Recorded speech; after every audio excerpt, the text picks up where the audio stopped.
Good morning, everyone. My name is Ryan Gregoire, the Legislative Director of your association, the New York State Association of Counties.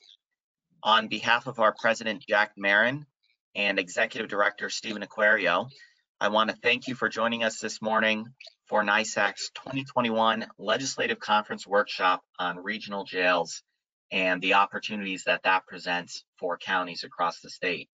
This has been a particular topic of interest for counties across New York. In fact, just last year, Greene County and Columbia County were exploring the legality and the ability to build one jail for both counties.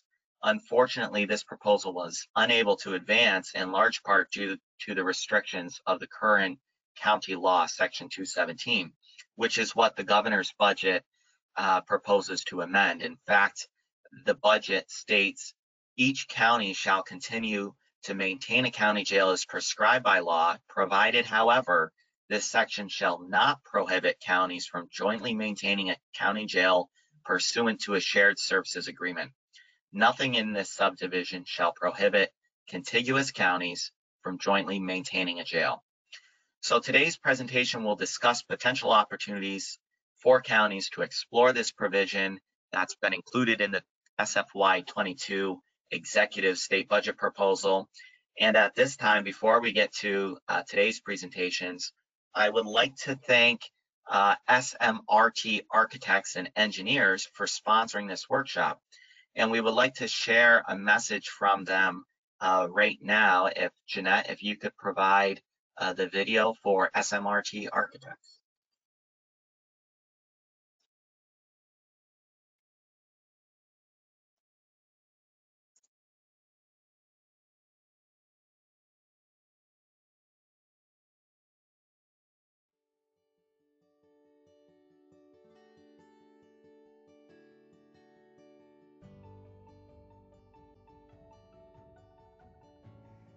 The best advice that I can give to anyone that believes their community may be in need of a new correctional facility is that it is never too early to start the planning process. The construction of a county jail is something that happens every 50 to 80 years for your community. It is a major capital expenditure and as such requires a careful and thoughtful planning process.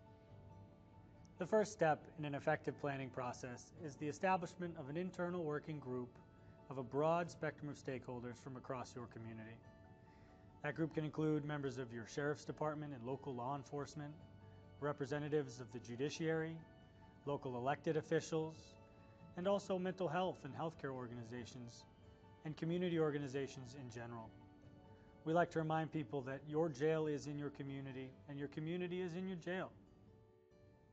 A critical next step in an effective planning process is the establishment of a feasibility study, a justice system analysis, and a bed needs projection. This effort can include accurate demographic projections for your county, anticipated state legislative changes, alternatives to incarceration and diversionary program opportunities, and an analysis of the residential treatment opportunities within your county. These are all efforts to reduce the size and subsequent cost of your county jail project and to keep your community out of jail. From this point on, you'll be well equipped to proceed with a conventional design and construction project. No matter where you are in this process, we encourage you to reach out to your peers that have recently navigated similar undertakings, to the State Commission on Corrections, and to consultants like SMRT that do this work every day. I hope you find this upcoming session informative and enjoyable, and please feel free to reach out anytime.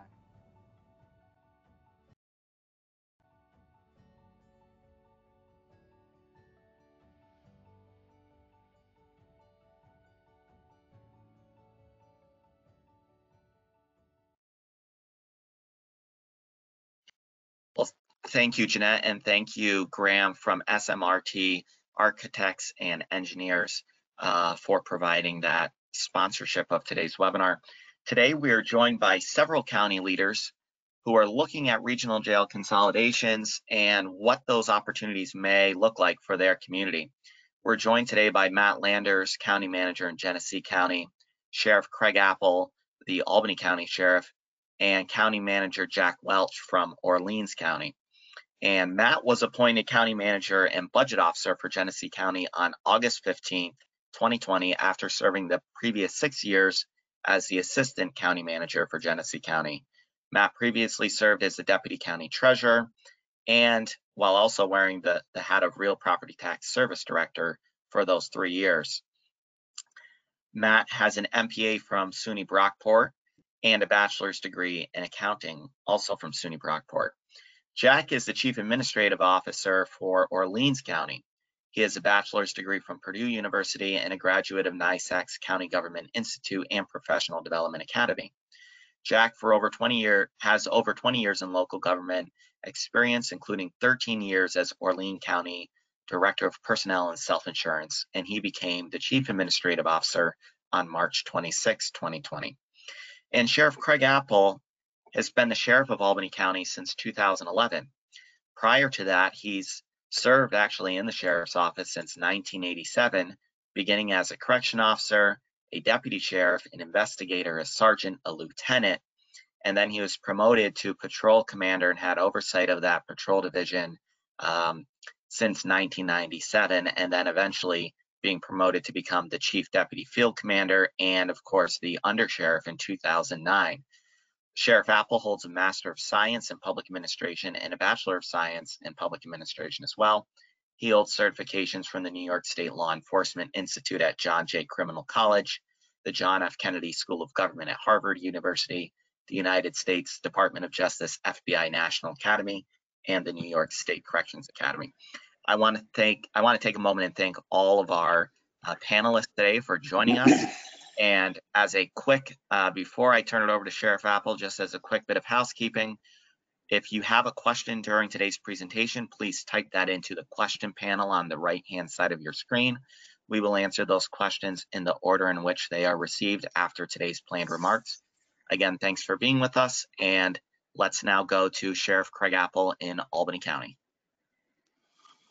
So good morning, first of all, and thank you for the invitation. I appreciate it. I thought technology would be a little easier for me. I'm actually in a parking lot out in New Scotland. But so this is a touchy topic when you talk to sheriffs about this, and this is something that I've actually been a proponent of for a number of years, mainly because we have a correctional facility that used to hold 1140. And as I sit here today, it's now down to 1040, mainly because I took 100 cells off of line to do a homeless shelter almost a year ago, I guess.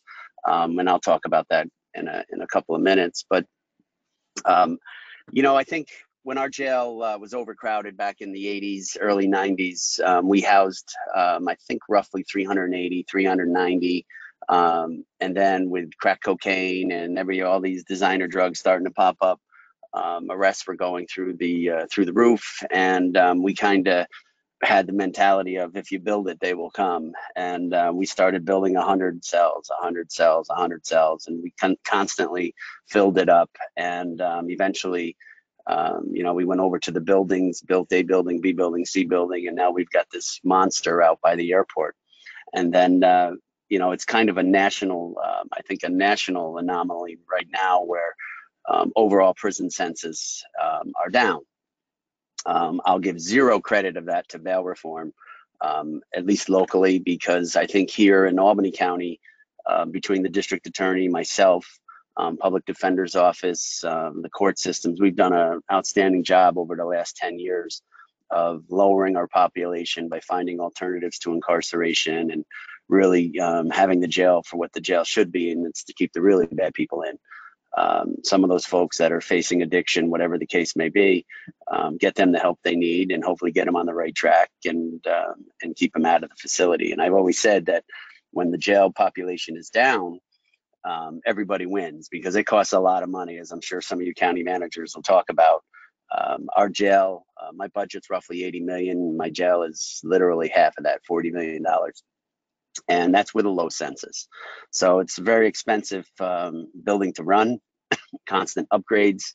You want to stay on the cutting edge of security. So between, jail management systems and video cameras and, it's crazy. So as the census started to go down, we looked at, you know, maybe we could explore reaching out to other municipalities and things like that. And I won't throw the county in, but I did speak to one sheriff who's no longer the sheriff. He since has moved on, and you know, and I said to him, I said, hey, you know, if you'd like, maybe sometime we should sit down and have a coffee and talk about possibly merging our facilities. I said we could. I said our jail's large enough, really, to hold everybody in the Capital District.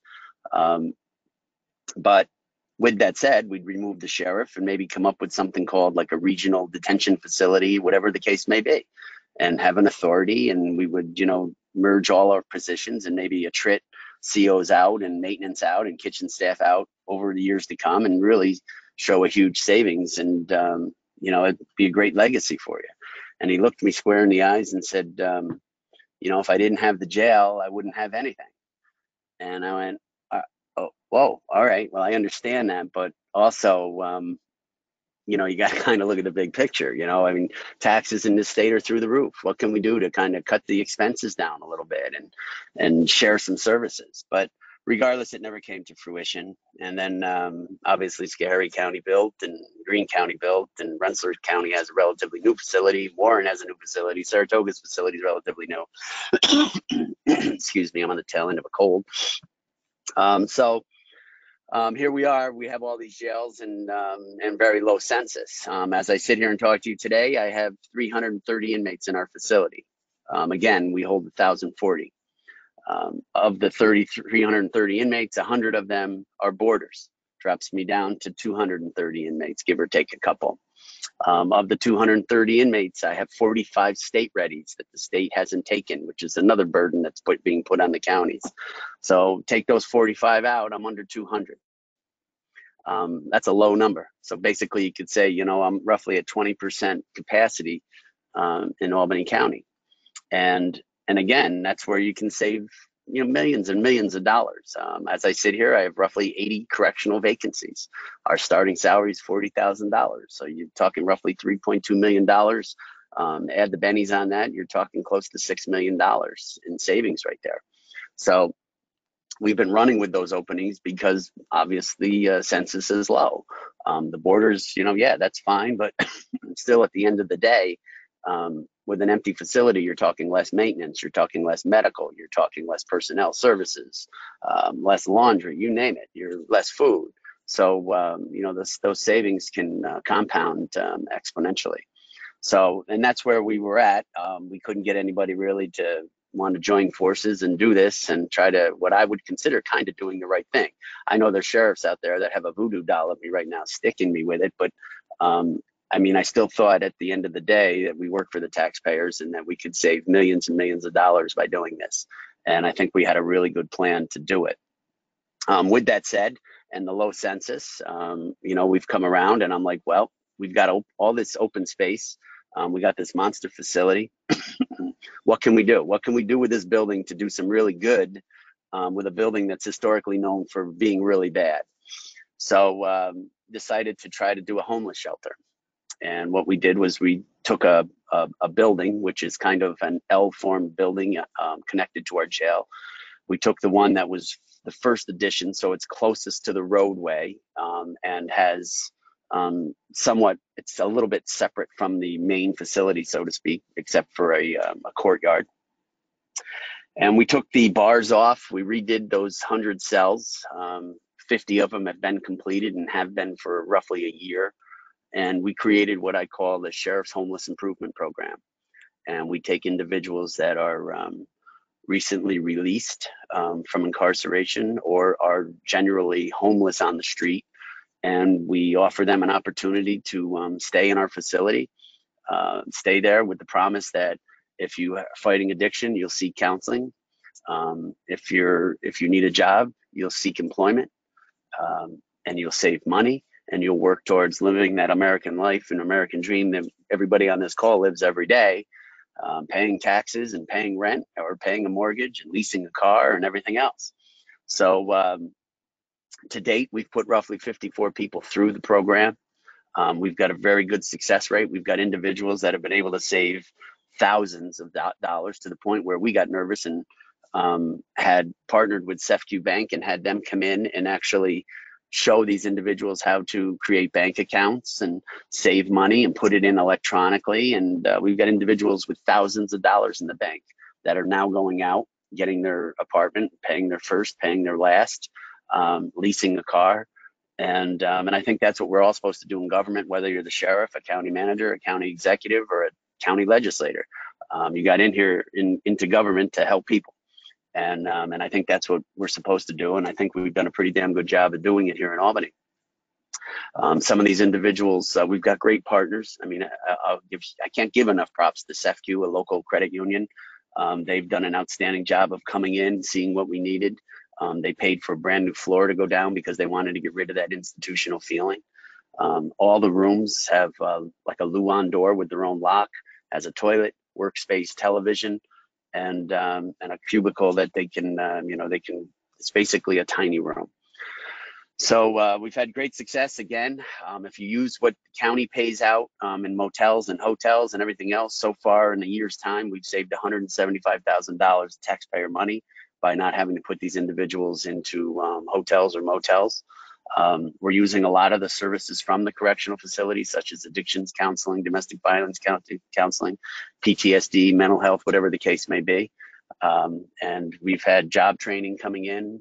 We've partnered with some of the local labor unions. We've partnered with a couple new refuse companies that have come into the area that are looking to hire and pay $16 an hour to start, up to $24 an hour if you can run a forklift, something to that effect. So many of these individuals have gone out, they've been able to get jobs, and they've been able to move on and come back and try to mentor some of the other individuals that are in there that think they have nothing. I always tell everybody that, everybody, including everybody on this call, at some point in time needed support, whether it was college loan or whether it was paying a bill or whether it was looking for a meal. Everybody needs support sometimes. And a lot of these individuals that are living that cycle of incarceration have nothing, have no support. And they see their mothers, their fathers, their brothers or sisters, whatever, staying in and out of jail. So how do you break it? And I think this is one of the programs that you can use to break it. So if people aren't looking at so-called consolidating or sharing a service, maybe you can do something different with your facility with some public-private partnerships and take individuals that are being released that have nowhere to go and put them into a place where they can get meals and counseling and job skills. Couple quick facts. In Albany County, I was told last year by HADIS, our Homeless and Travelers Aid Association, that 64% of parolees or probationers getting released had nowhere to go. That's a staggering rate. Now you introduce that with COVID, the economy, and you're like, we're going to have a massive homeless problem. And I think we haven't seen the worst of our homeless problem, even though COVID seems to be subsiding. Think about all the evictions that are piling up in every single county's sheriff's office across the state. Evictions are going to run rampant. And I think you're going to see a massive homeless surge in the months to come. So that's kind of a quick snapshot of what we've done. I'm open to talk consolidation, shared services, whatever buzzwords you want to use at any time of any day. I think with the economy, yes, there's a lot of federal money and bailout money out there being talked about, but I still think that we're going to feel a big hit. And when we do, people are going to be looking for ways to share and save a lot of money. And I think that the sheriff's offices, by virtue of many of them run 911 and run jails and whatever the case may be, or some of the ones that are going to rise to the top and be able to save their counties a lot of money. So that's pretty much all I have at this point. Thank you. Well, thank you, Sheriff Apple. And certainly, just listening to your presentation, Albany County, under your leadership in the sheriff's office, has really been on the cutting edge of trying to identify ways to give back to the community in whatever capacity you can provide. So it's very insightful to be hearing what you're doing in your county facility. I would just want to remind the listeners on today's call, if you do have a question for the sheriff, we have a few minutes before he has to jump in. We'll turn it over to our next panelist. But if you do have a question, please feel free to go ahead and type that in your question box of your dashboard. I guess one of the first questions that I have for you, Sheriff Apple, is looking at the successful model that you've built in Albany County, have you heard from state lawmakers whether or not they're looking to replicate those kind of programs and services, and the ability to use unused portions of your facility for other purposes? Are they looking at expanding those opportunities statewide in some kind of mechanism?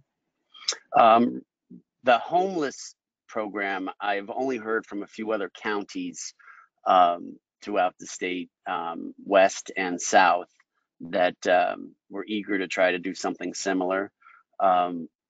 Our addiction program and treatment center that we run inside, I've heard a lot from the state that they're trying to force that on counties, which I really oppose that, because I think counties should partner up with other counties to do whether it's medically assisted treatment or whatever else they want to offer. I think to force that on counties is improper and could be a gross waste of resources and funds, because you have some counties that are very small that would have to find these resources and bring it in for maybe only a few people. And then you have counties that are very big that have a lot of resources and have a lot of programs going on.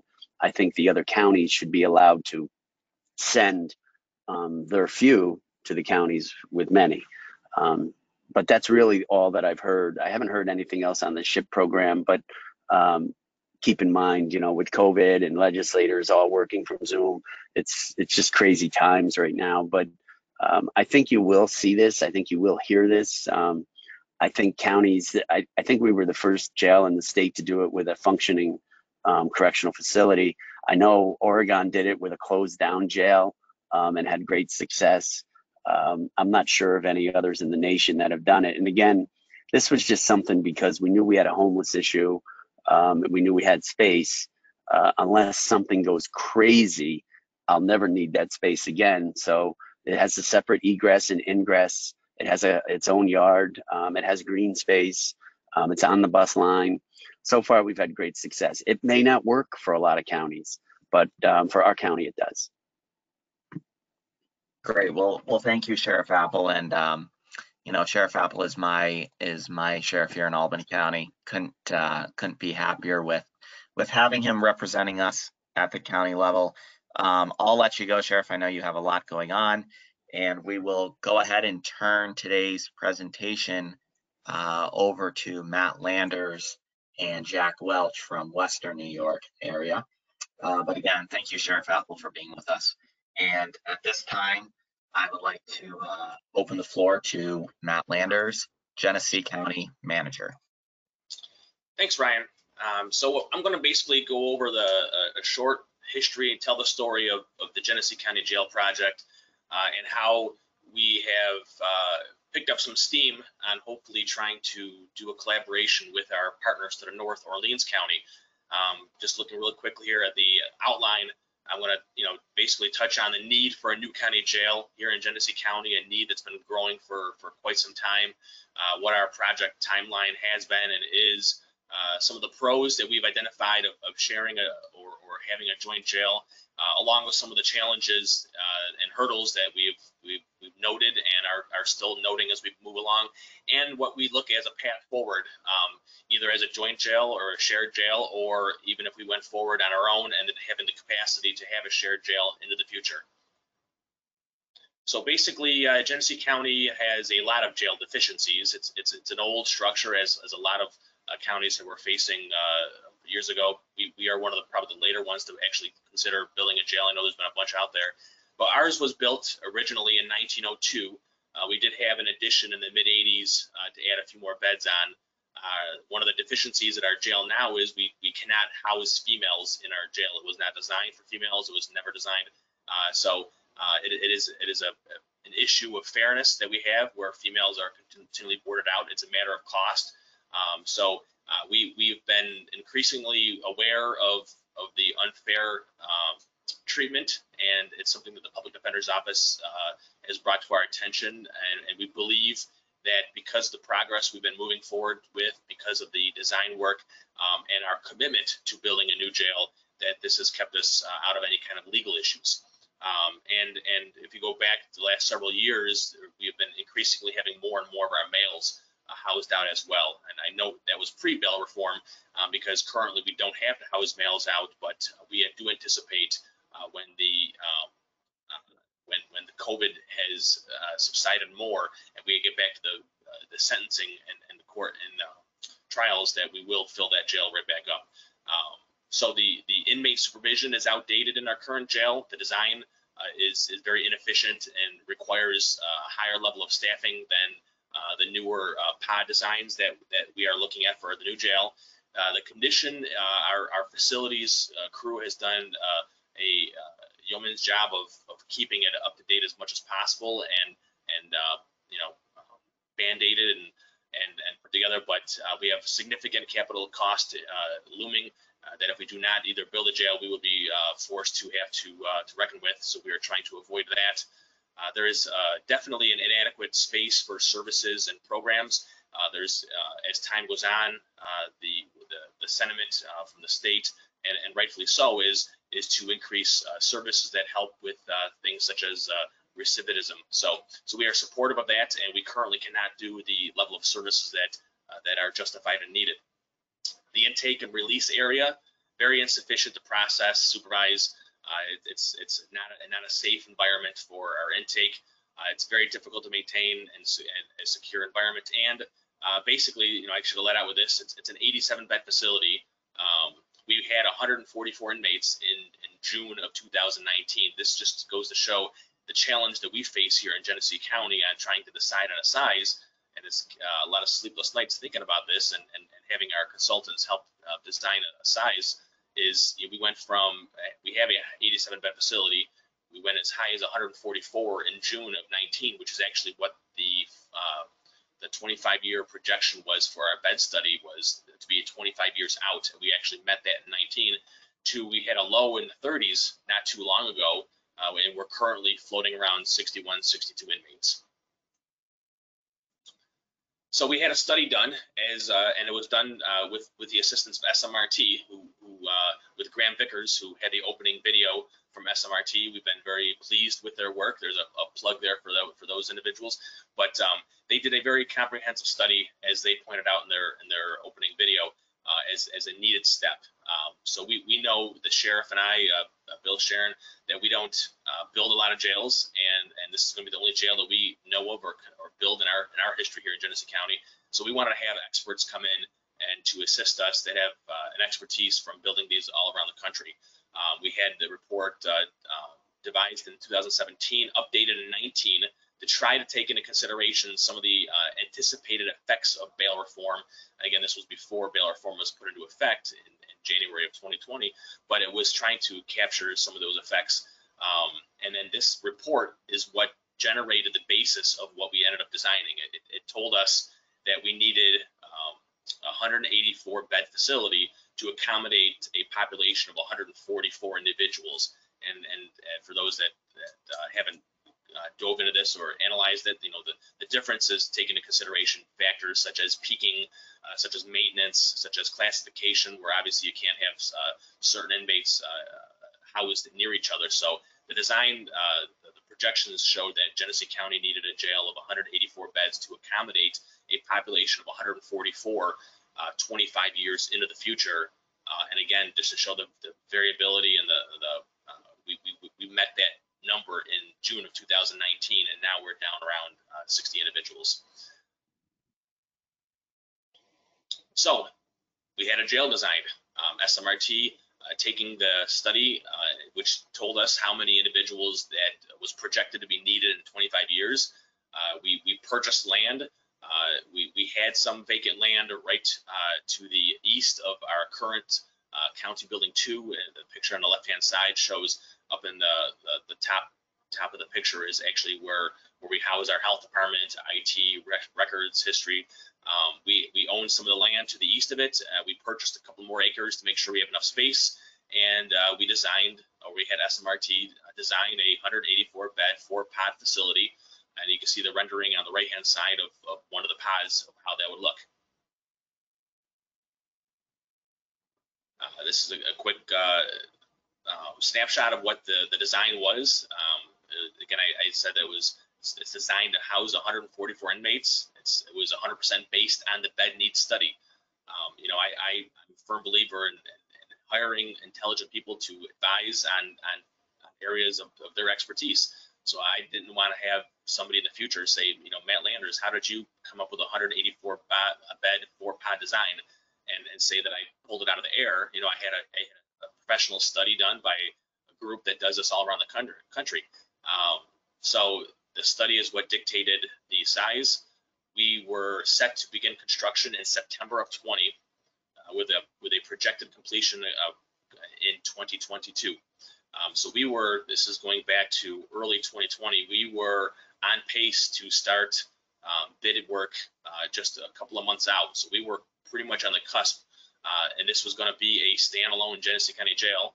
We had a project budget of $60 million, and we did build in for there was some planning done to try to mitigate the operational cost increases that we noted for maintenance. Just for a new jail, it was, our estimates did provide that there would be an increase in the cost estimates, not because of anything except for the size factor. When you go from 184 bed jail from a 87 bed, you're going to have increased costs. So basically, we had extensive conversations with our local ICE. It's right here in Batavia, New York, and we were confident that we would be able to board in ICE detainees to help offset those costs. So COVID hit, and bail reform effects started hitting us at the exact same time, just a couple of months out from us starting the bid work, and it put everything on a halt, and we've been on a halt since then. And during that time period, we started having further discussions with Orleans County, which only increased significantly more when we saw that the governor's budget had allowed for, or is making an allowance for an operational design like we're talking about. We were hopeful previously in the previous governor's budget when there was similar wording that ended up getting unfortunately pulled out at the last minute. But the fact that there's been wording put back in that would allow for collaborations and joint jail or sharing of jail operations for contiguous counties, that has renewed the hope between our two counties. So why would a Genesee and Orleans County collaboration potentially work?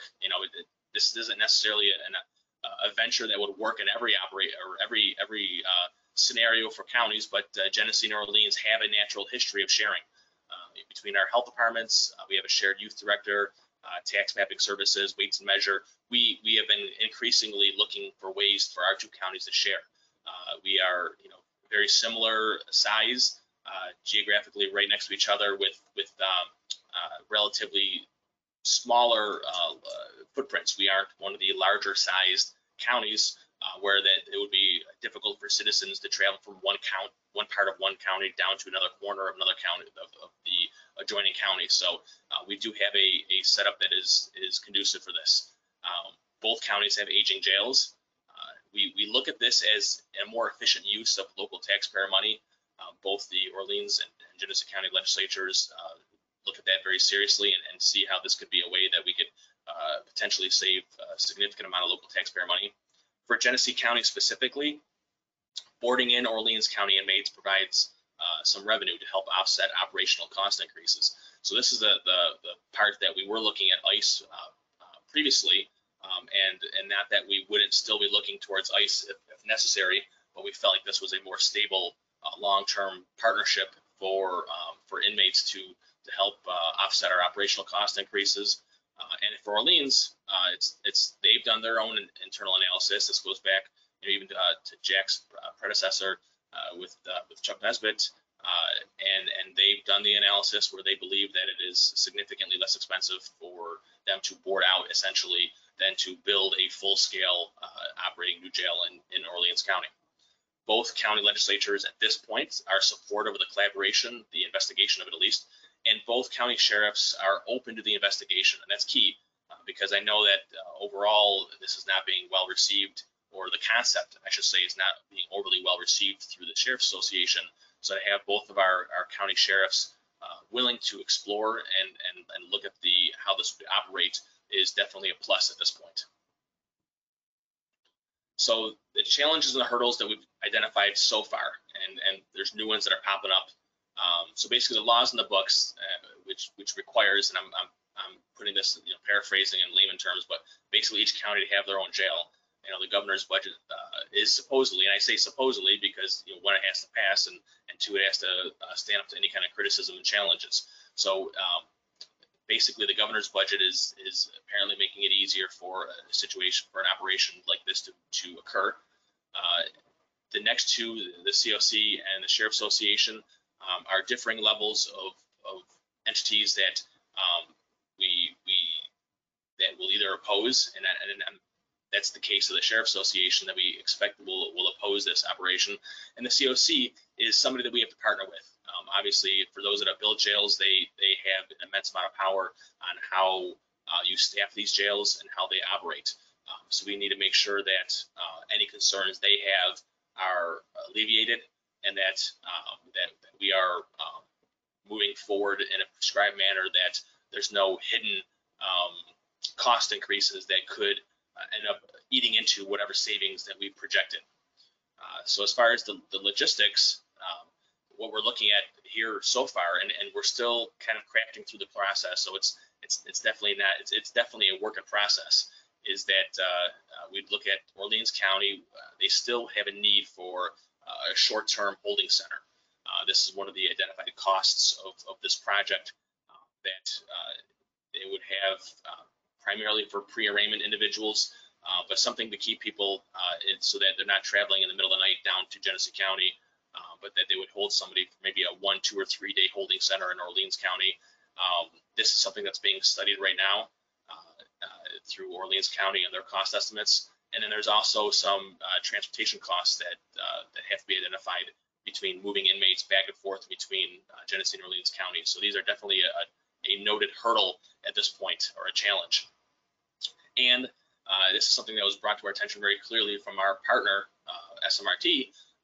They are supportive, very supportive of a joint or a regional jail, but they've looked at this nationwide, and some of these stats are the ones they pointed out in their analysis, that simply put, only 150 out of roughly 3,300 jails are regional, and most of those are concentrated in a couple of states, and that they are not being opened at a very high frequency currently in the current environment. And basically, as the last bullet points out, is that there's been very few feasibility studies that showed viable partnerships, and that's a good point to make, because it has to be a viable partnership between the two entities, and there's a lot of factors that go into whether or not that partnership can happen.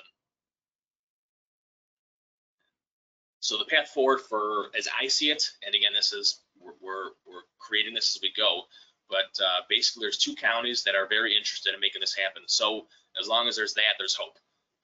For Orleans County, and I'm going to speak for Jack, and he can touch on some of these in his part, but for Orleans County, support for building a short-term holding center is critical. This is going to be a significant capital cost potentially for them, and depending on what the COC identifies as necessary to be in a short-term holding center, this is one of the big unknowns.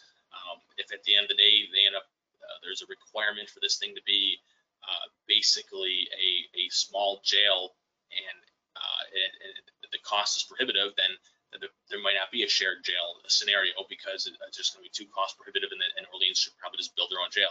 So this is definitely something that's an unknown that has to be explored further. For Genesee County, simply put, this is something that I'm looking for, is basically a pledge.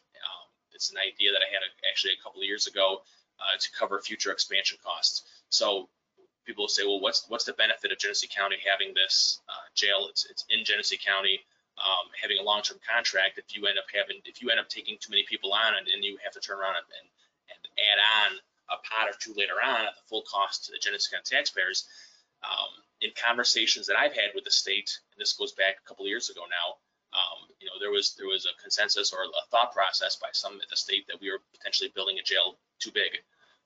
So I'm looking for, and it's kind of a safe bet that for them, for the state, and I would look at, is that if they truly believe that we're building a jail that's too big and we're never going to fill it, then what's the harm in basically pledging or committing to covering any future pod expansion? This is the, I'm not looking right now, Genesee County Legislature, we aren't significantly looking or really looking for financial assistance in making this joint jail happen on our side. We have a plan, a financial plan, a design, the land, we have everything to move forward with our jail as we see fit. But if we were going to enter into a partnership and not look for direct subsidy or aid from the state, a pledge in the future to assist with expansion of a pod in the event that we underbuild this and that there is some kind of shifting of the pendulum on the criminal justice side and there's an actual increase, then that would be one thing that one relatively minor concession that we are looking for in Genesee County is that we get assistance on future expansion if necessary. We are going through an updated bed study as we speak. We have SMRT doing basically a two-phase study. They are looking at a Genesee County standalone jail where we're updating the study that was completed in 19 because of we were able to study some of the effects of bail reform, and now there's some reforms to the bail reform law, and just trying to do our due diligence to make sure we have an updated number of projection. And at the same time, they're doing a study of a consolidated operation, so they're looking at the bed needs, taking Genesee and Orleans put together. The site location and the design, as I said, are complete. We just need to know how to scale the size to the population that we're serving. So we don't anticipate a lot of design changes. It's just going to be a matter of scaling it up or down. So with the bed study, if we end up going this alone, and it tells us that we need 130 beds instead of 184, then we would just scale it down, reduce pod, and move forward in that manner. The one good thing about the design that we're looking at is that even if Orleans isn't ready this time, we're not going to close the door. And there is possibility, there is hope into the future that if Genesee County goes it alone at this point, that we are sizing our critical, the boiler room and the kitchen and all of the mechanicals. We're scaling and sizing everything in those centralized areas to accommodate and to allow for future expansion. So by no means, if the timing is just not right for our two counties to share in this fashion, which I'm hoping we can, but if it just isn't right, then certainly the door is open in the future to allow for an arrangement where we would have Orleans come in with their inmates and just have an additional pod or two added on into the future. That's pretty much the analysis that we have looked at, that I've looked at, but we've been looking at this for the last few years here in Genesee County, and we are hopeful for a relationship with Orleans County. We can call it whatever it needs to be called. There's the joint jail, there's the regional jail, there's a shared jail. At the end of the day, it's also really, when you boil it down, it is a Genesee County jail with a long-term boarding contract with Orleans County, where Orleans County would have the ability to house their short-term inmates, free arraignment, but we would basically take all of their sentenced inmates moving forward. It makes sense. It is logical. But whether or not there's too many hurdles along the way is something that we will be determining in the coming months. Great, thank you for that presentation, Matt. And at this time, I want to go to Jack Welch, who is the Orleans County Manager. And Jack, did you have some additional insight that you wanted to contribute on top of what Matt has already covered? Yeah, I just have a few things. Just going back to what Matt says, being the new person in this group, the process has been extremely simple. Orleans County, as Matt had mentioned, has a long history of sharing services with Genesee County.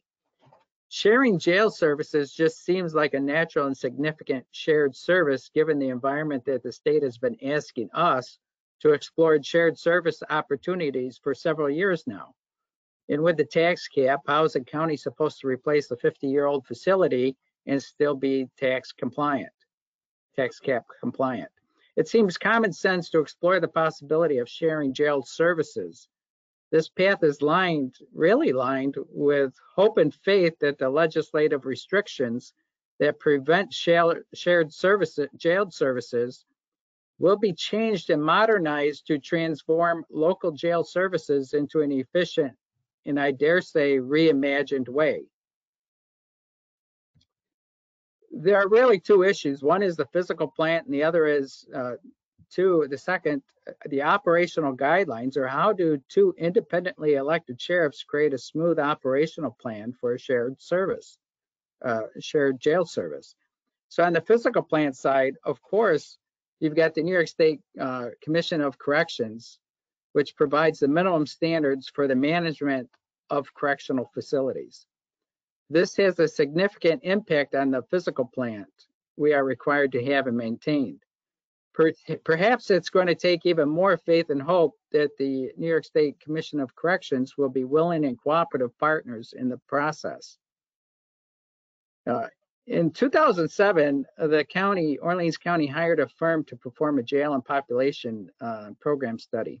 And at that time, the daily population for the prior 10 years was between 61 and 74 inmates. The forecast for the average daily population in 2020, which I found this interesting, was 76. Using the Commission of Correction factors, we needed to build a facility for 115 to 116 to meet their standards in 2020. But the funny thing is, in 2018, we ended with 42 inmates. In 2019, we had 50. And at the end of 2020, we had 22 inmates. Granted, these numbers are not the average daily population of the facility, but it does make the point that the projection was actually overbuilt. Projection should be overbuilt based on the Commission of Corrections. So our history over the past decade makes it extremely difficult to commit limited resources to a new standalone physical plant. It seems more reasonable to create new operational guidelines to efficiently and wisely utilizing limited resource using a shared jail facility with a small holding center inside our county. Of course, we need to resolve the physical plant requirements from the Commission of Corrections. We need to know what their standard is before we spend the time creating the operation guidelines for a facility that does not exist and legally cannot be allowed to exist at this time. So we need to have an understanding of what the Commission of Corrections standard is for the minimum staffing in a redesigned jail services operation. However, we look forward to the day when we would be allowed to move forward on a new and reimagined jail services operation in our region. Ryan, that's all I've had prepared for now. Thank you, Jack, and thank you, Matt. I think both of you have highlighted some really good insights into this process. Specifically, Jack, you had just mentioned how the State Commission on Corrections is going to have to redesign jail minimum staffing if this project were allowed to advance. And that is, as Matt noted, if the governor's proposal is included in the enacted budget. And I should note, and I didn't say this in the opening remarks, that NYSAC is working with the governor's office, and the governor has advanced, as part of his budget briefing book, a proposal to reform minimum jail staffing requirements in regulation. So the State Commission of Corrections is currently working with the executive chamber and with our collective input, the Sheriff's Association, NYSAC's input, to restructure the way that minimum staffing is required throughout the state of New York. So to your point, Jack, to your point, Matt, there's a lot of moving pieces on advancing this proposal. It's not just as simple as reforming county law section 217, but certainly there's some good progress being made in granting counties the flexibility, and you both talked about this as well, the flexibility in exploring this opportunity. There is no mandate that a county does this program, but there is an opportunity to do so as well.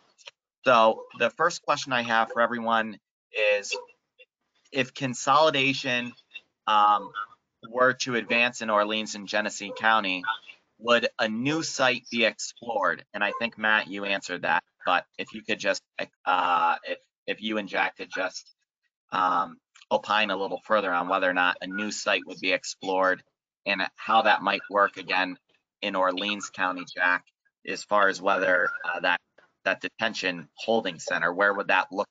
Where would you look to place that kind of a physical structure in the county? So I'll jump in first real quick. The site that we have located in Genesee County is pretty much set. We've spent a significant amount of design, and we acquired additional land specifically for this. So I don't anticipate a site location change. I'll let Jack speak to the holding center. Yes, for us, our jail currently is in a historic district. Our courthouse was built in the early 1800s. So now you've got a 1970 cement building that's the jail in downtown. So there's really no way to rehab that facility whatsoever. So we have a space around our public safety building that, of course, what we believe we need for a detention holding center may be completely different with the anticipation of the Commission of Corrections. So we're projecting roughly a 12, 14 bed holding center, for cap court and those kind of quickie kind of things in 2 to 3 days that will happen. And that process really is contingent. What will the Commission of Corrections allow us to do? But we're prepared to have that type of facility be essentially tearing down the old jail and creating the detention center is roughly a $10 million capital expense. Okay, great, Jack. Thank you, and thank you, Matt, as well. The next question we have is, will the study look at visitation hardships for Orleans County families? So at this point, the study that we are proposing, or not proposing, are going through is more looking at the size of the facility based on the laws in the books, the current numbers in our jail. This study I will not get into on our end of the potential hardships as you raise, or the perception of that. I'm not sure at this point. It's a good point. It's a good question. It's something that is on my mind. Something that may be explored in the future. I don't know if it'd be through a study or just through further discussions. But at this point in time, the study being commissioned by SMRT is not looking at that. To that point, though, I think both counties already have a regional public transportation system, and we have spokes that go out to Monroe and Genesee County. So obviously, if something like this was really going to go on, we could work with our partner to include that a spur per se to the county jail in Genesee County, because it already goes into Batavia. So it's not like it's completely impossible to do it. It could be, once again, another thing that could be worked through. But before we get visitation, there's a lot more issues to deal with before visitation. Right. Terrific. Thank you both, Jack and Matt. I do not see any additional questions at this time. I do think, actually, I apologize, when we did just receive a question here. I'll ask this and then I'll wrap it up. But what are the odds that jail sharing is allowed in New York by 2022? The New York Sheriff's Association is vehemently opposed. I think I'll take a stab at that, and then if you guys want to chime in, go for it. That's a great question, and the New York State Sheriff's Association is opposed to this concept. And as Matt talked about earlier on in his presentation, the governor was advancing this proposal in last year's budget.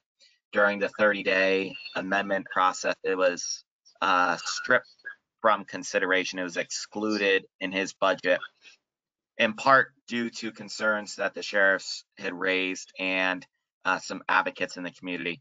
But I think that the landscape has changed in such that counties, as everyone knows, are hurting financially.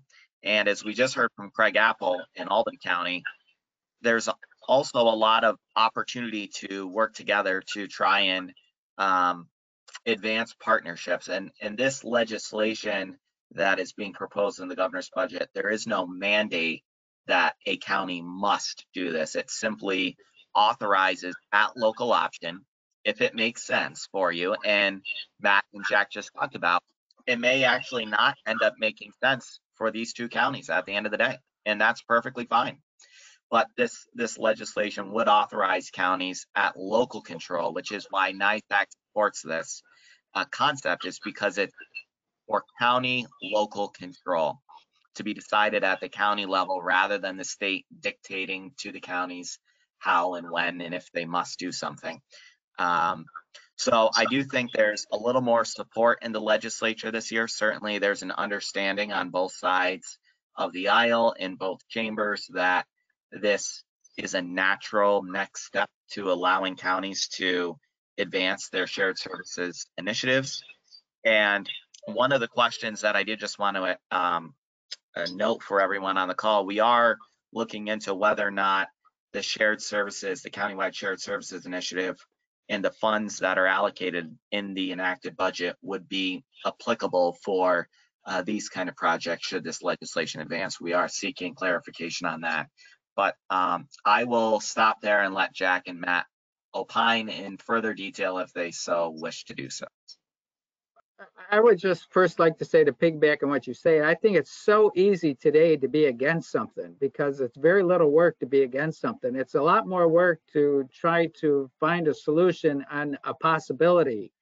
And I think that's where the real work is. And not everybody wants to do that. It's that kind of work is not required, quote unquote. But I think if we're really here to serve the taxpayers, we have an obligation to explore this possibility and for an improvement of, I truly believe, an improvement of jail services for everybody involved. That's my take on it. And I just want to say thank you to NISAC and Ryan and your efforts to help make this possible and your lobbying efforts. We are grateful.